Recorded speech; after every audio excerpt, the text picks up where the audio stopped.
Olá, prezados alunos, sejam mais uma vez muito bem-vindos aqui no canal da nossa escola Instituto Santa Terezinha. Sou o professor Alan Farias e a gente vai dar sequência à aula de interpretação para a primeira série do ensino médio, tá?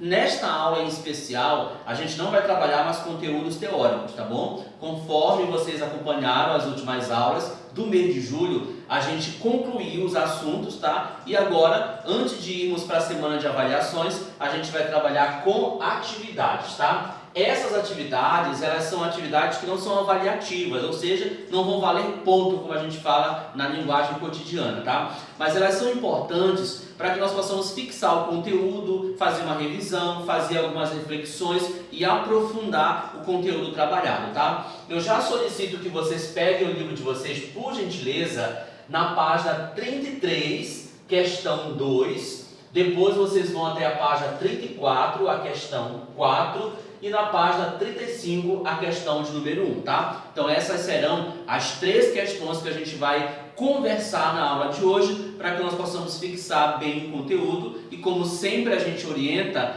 quaisquer dúvidas que vocês tenham, podem entrar em contato com a gente, comigo, né? Lá pelos nossos grupos do WhatsApp, que eu estaria à disposição de todos vocês. Pois bem, a primeira questão que a gente vai conversar se encontra na página 33, vejam só. A gente observa essa questão, ela foi uma questão de Enem, como está marcando aí no livro. Você percebe que a primeira coisa que você vai fazer é fazer a interpretação do texto de apoio da questão. No caso específico dessa questão, o texto de apoio ele mistura a linguagem verbal, porque você tem um texto, né? São 3 linhas de um texto, e linguagem não verbal. Você tem a imagem, no caso, a foto de uma obra de arte. Então é preciso fazer a devida interpretação dessas 2 linguagens que foram escolhidas para compor a questão. A primeira informação, e aí a gente precisa lembrar a vocês que é preciso muito cuidado quando se trata de fotos, de quadros, né, de artes plásticas, porque talvez a gente esteja muito acostumado a interpretar texto, palavra, mas não esqueçam que a linguagem visual também é texto. E dessa maneira, a gente precisa ter uma preocupação maior para fazer a interpretação desse tipo de manifestação. Mas observe aí, a gente começa pela descrição da peça. Você tem o quê? Um tronco de madeira e você tem uma cadeira enfiada. Essa imagem, inclusive, aqui, tá? Que eu trouxe ampliada para a gente ver, mas lembrando que ela tem no livro de vocês também. O nome da peça, Tronco com Cadeira, é de um artista brasileiro, inclusive falecido esse ano, chamado, Nelson Lerner. Esse artista foi um dos mais importantes artistas plásticos do Brasil do século XX e agora no começo do século XXI. Vocês observem que o nome da obra, Tronco com Cadeira, é extremamente direto. O que é que você tem na obra? Um tronco de madeira e uma cadeira. Então, naturalmente, o nome é extremamente sugestivo e não tem muita sofisticação nesse sentido, tá? Então, a primeira análise que a gente faz é que a obra de arte, ela pegou 2 objetos do cotidiano e o artista se deu ao trabalho e se deu à liberdade de fazer uma releitura, de apresentar esses 2 objetos fora do seu uso cotidiano. Pense comigo, a função cotidiana de uma cadeira é estar junta a um tronco? Naturalmente que não. E vice-versa também. A função de um tronco, né, de madeira, de árvore, não é estar junto de uma cadeira. Então vocês percebam que o artista ele fez uma releitura. Aí a gente vai para o texto que está logo abaixo da imagem. Vejam só. Nessa estranha dignidade e nesse abandono, o objeto foi exaltado de maneira ilimitada e ganhou um significado que se pode considerar mágico. Daí sua vida inquietude e absurda. Tornou-se ídolo e, ao mesmo tempo, objeto de zombaria. Sua realidade intrínseca foi anulada. Então vejam só, antes de partirmos para o comando da questão, mais uma vez a gente reflete. Nós temos um texto verbal, linguagem verbal, que é essa citação que está aí abaixo, e nós temos o texto, que é uma linguagem não verbal, que é a fotografia dessa peça do Lerner, tá? E aí nós vamos para o comando e atenção, quando você for ler o comando, o enunciado de uma questão, é preciso que você tenha muito cuidado, porque os comandos, sobretudo se forem questões do Enem, não trazem perguntas. Eles constroem um raciocínio para que você possa ir acompanhando e depois preencher o raciocínio com a alternativa correta. Veja só, a relação observada entre a imagem e o texto apresentados permite o entendimento da intenção de um artista contemporâneo. Ponto. Veja que não temos nenhuma pergunta até agora. O que foi feito aí no comando foi uma afirmação, tá? A afirmação de que, para você entender melhor, você precisa interpretar bem o texto e a imagem da obra de arte contemporânea. Neste caso, a obra, que é a obra lá acima, né, do tronco com cadeira, neste caso, a obra apresenta características e aí vem as alternativas. E aí a gente precisa ter cuidado para uma coisa, olha. A gente precisa lembrar vocês que a questão está falando de arte contemporânea.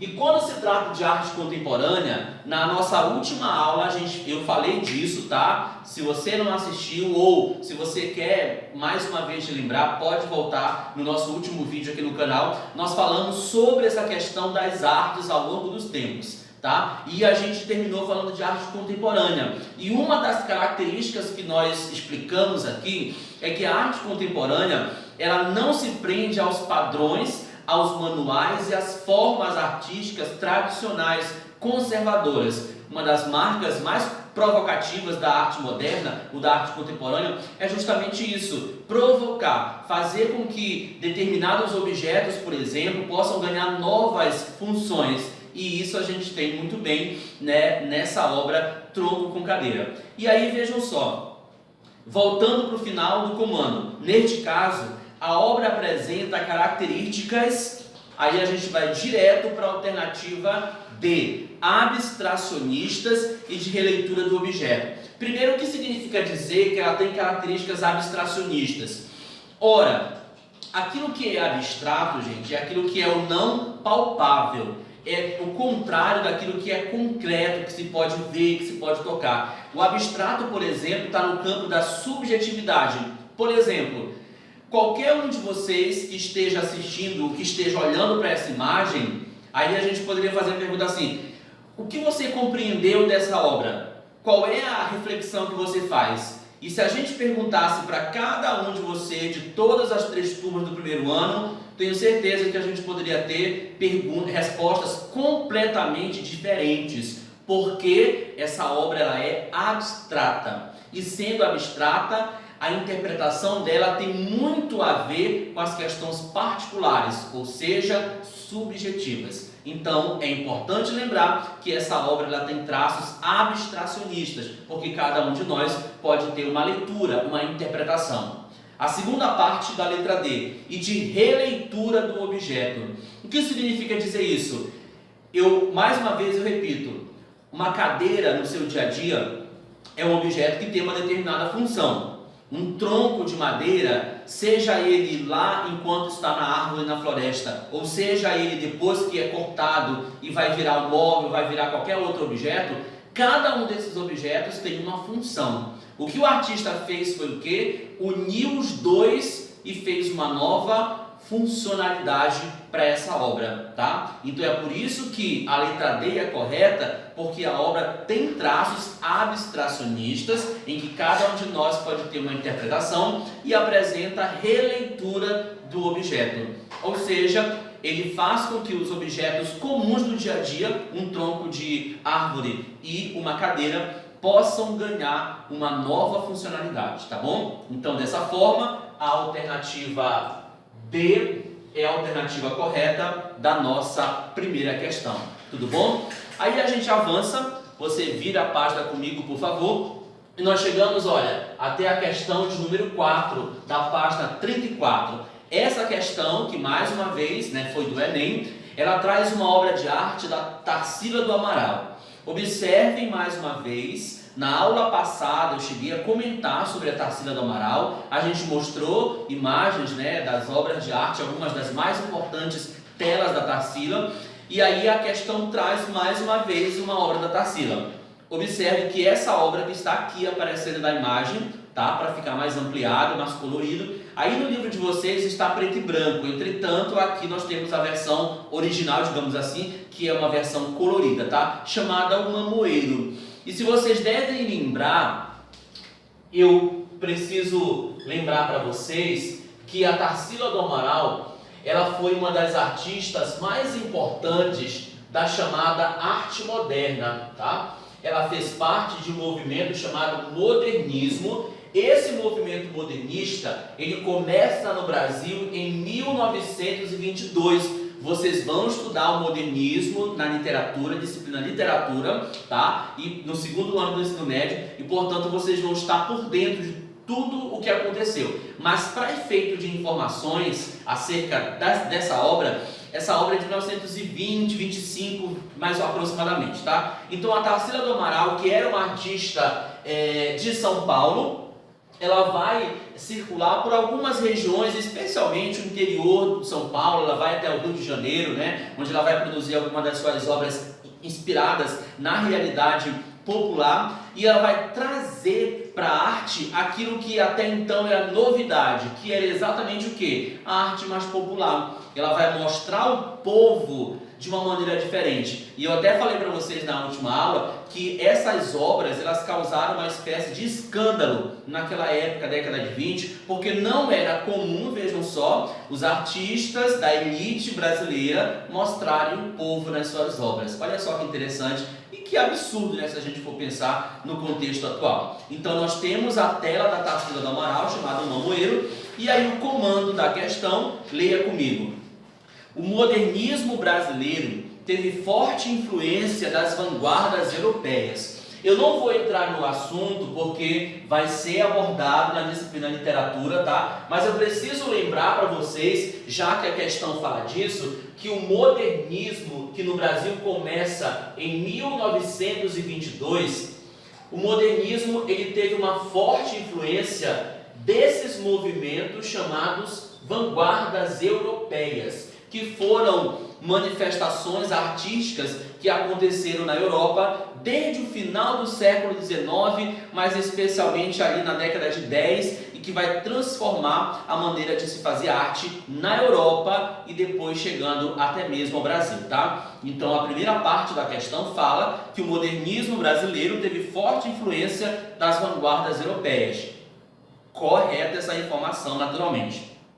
A partir da Semana de Arte Moderna, olha só, modernismo de 22. Em 1922, aconteceu a Semana de Arte Moderna, que foi lá em São Paulo, e é considerado, gente, um marco, o evento que inaugura a arte moderna no Brasil oficialmente.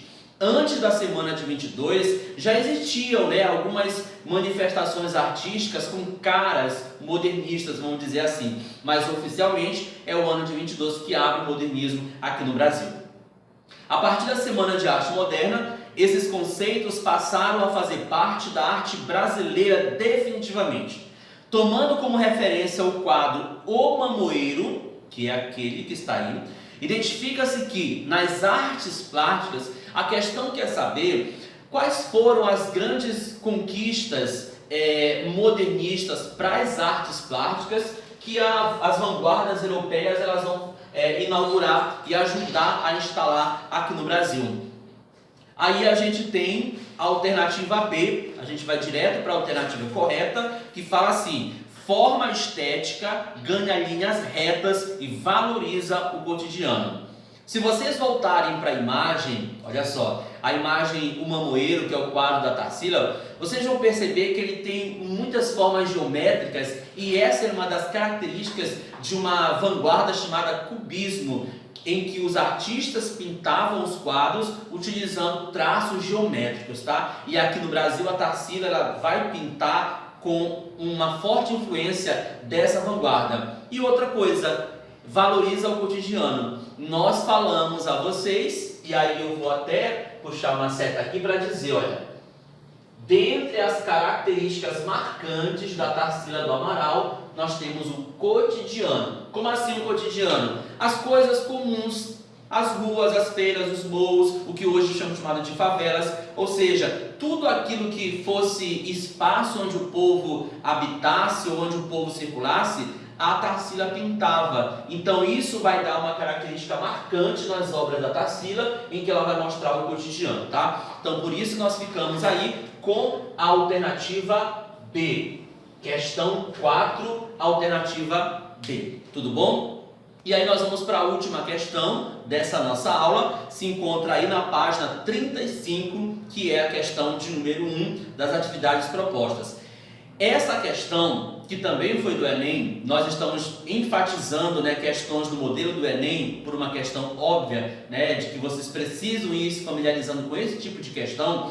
Essa questão ela traz 2 textos, parece com a primeira questão da aula de hoje. O primeiro texto é uma pintura. Vejam só, essa pintura ela é do século 17, tá bom? Chama-se Índio Tapuia, de um pintor europeu chamado Albert Eickhout. Esse pintor europeu, ele era holandês, para ser mais específico, né? Ele era europeu da Holanda. E ele vem para cá, para o Brasil, tem todo um contexto, né, das invasões holandesas, enfim. Mas aí é uma questão mais da história. E ele vai pintar partes daquilo que era a paisagem do Brasil. E observa, esse personagem que ele pinta, que é um índio, vocês percebem que esse índio está no ambiente natural. A gente traz mais uma vez a imagem aqui, né, para mostrar para vocês, a imagem colorida. Primeiro que você percebe o cenário. Vejam que ele está numa área verde, ele está num ambiente natural. Veja também, por exemplo, que o índio ele não está com roupa, ele está despido, ele usa o acessório aqui na cabeça. Veja as armas que o índio está usando, que são armas primitivas, bastante rústicas, que eram as armas que ele usava, né, no seu cotidiano. Então esse índio ele é um índio natural, vamos dizer assim. E olha que nós já estávamos no Brasil colônia, claro, quando essa pintura lá foi feita. O texto 2 é um texto que é muito conhecido de todos nós, né? Vocês já estudaram o quinhentismo na literatura, já estudaram, por exemplo, a carta do Pero Vaz de Caminha, e o texto 2 dessa questão é um trecho da carta do Pero Vaz de Caminha. Vejam só o que o português Pero Vaz de Caminha fala sobre a primeira impressão da terra que depois viria a ser o nosso país. A feição deles, os índios, a feição deles é serem pardos, maneira de avermelhados, de bons rostos e bons narizes, bem feitos. Andam nus, sem nenhuma cobertura, nem estimam nenhuma coisa a cobrir, nem mostrar suas vergonhas. E estão acerca disso com tanta inocência como tem em mostrar o rosto. Então, se vocês observem uma coisa, olha só, nós temos aí 2 manifestações. Nós temos a pintura e nós temos o texto. O que é que elas têm em comum?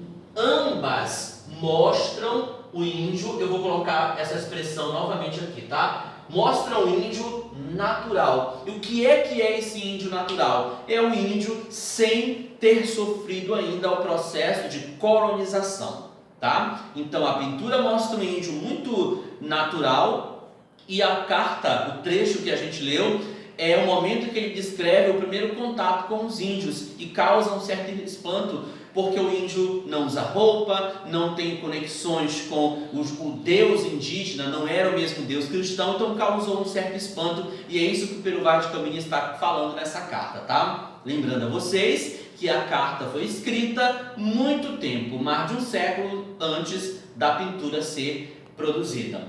E aí vem o comando da questão. Ao se estabelecer uma relação entre a obra de Eickhout, que é a pintura, e o trecho do texto de Caminha, conclui-se que, então veja mais uma vez que a questão está solicitando que você faça uma relação de análise comparativa entre a pintura e o texto. E quando você conclui, quando você analisa, você conclui o quê?